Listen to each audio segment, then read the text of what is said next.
एक व्यापारी और फर्जी चेक।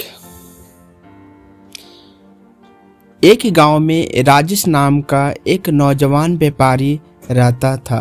वह बहुत ही मेहनती और ईमानदार था। समय के अनुसार अपनी लगन और कड़ी मेहनत के दम पर वह बहुत बड़ा व्यापारी के साथ साथ गांव में सम्मानित व्यक्ति बन गया। अधिक संपत्ति अर्जित करने के कारण वह धीरे धीरे घमंडी और लापरवाह बनता चला गया।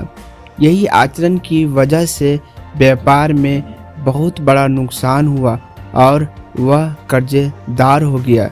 इस समस्या से बाहर निकलने के लिए वह शहर अपने रिश्तेदारों के पास आर्थिक मदद मांगने चला गया। उसे कोई मदद नहीं मिली।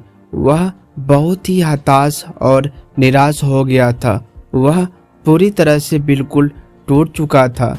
उसे कोई रास्ता नहीं सूझ रहा था। फिर वह एकांत समय बिताने के लिए एक पार्क में जाकर बैठ गया और चिंतन करने लगा। कुछ देर बाद एक 60 साल के बुजुर्ग व्यक्ति उसके पास आकर बैठ गया और कहा, मैं तुम्हें बहुत देर से चिंतित बैठे देख रहा हूँ। उसने पूछा, तुम्हारा चिंता का कारण क्या है? तब व्यापारी ने अपनी सारी आपबीती बयां कर दी।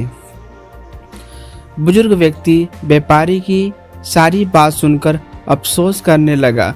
उसने बोला, तुम देखने में बहुत ही ईमानदार और सच्चे लग रहे हो।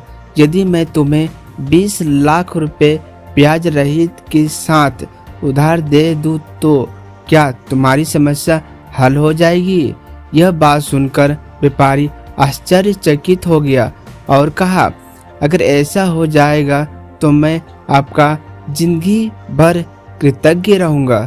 तब बुजुर्ग ने अपने बैग से एक चेक बुक निकालकर 20 लाख रुपए का चेक दे दिया और कहा, ठीक 1 साल बाद फिर यहीं मिलेंगे और मेरा रुपए लौटा देना।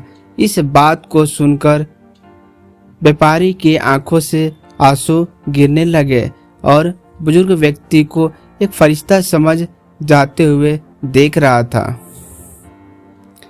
फिर वहां से उठकर अपने गांव के घर चला आया और सोचने लगा, एक अनजान बुजुर्ग व्यक्ति ने मुझ पर विश्वास करके चेक दिया है, इसलिए मैं इसे नहीं भुनाऊंगा।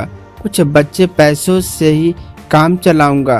बुजुर्ग व्यक्ति का विश्वास मैं किसी भी हालत में टूटने नहीं दूंगा।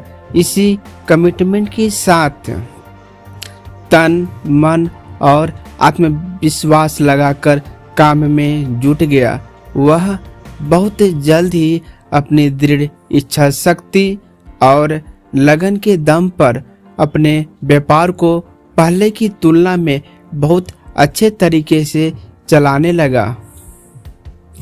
जब 1 वर्ष बीता तो व्यापारी बुजुर्ग के दिए चेक के साथ उसी पार्क में पहुंच गया।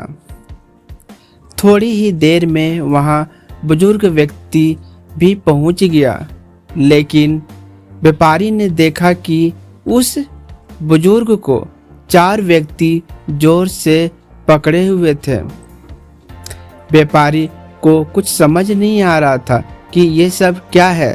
तभी बुजुर्ग के साथ आई नर्स ने व्यापारी को बताया कि ये बुजुर्ग व्यक्ति मानसिक रोगी है जो खुद को अमीर बताकर फर्जी चेक बांटता रहता है।